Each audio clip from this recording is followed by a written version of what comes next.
So முதல்ல பொண்ணு போய் ஃபஸ்ட்டு பார்த்தேன். ஸோ நான் போகிறப்ப எனக்கு ரொம்ப நர்வஸாக இருந்துச்சு. இதுக்கு பேர் தான் வெக்கமா இல்லை இதுக்கு பேர் பயமா இல்லை என்னன்னே தெரில. டிஃப்ரெண்டான ஒரு ஃபீலிங்காக இருந்துச்சு.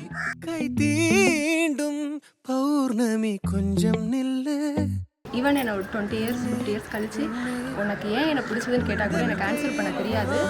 அந்த ஃபீல் எனக்கு பிடிச்சிருக்கு சீரியஸாக. இதனால தான் உங்களை பிடிச்சிருக்குன்னு டிஃபைன் பண்ணாமல் இருக்கிறது எனக்கு பிடிச்சிருக்குன்னு நான் நினைக்கிறேன். Seriously very happy.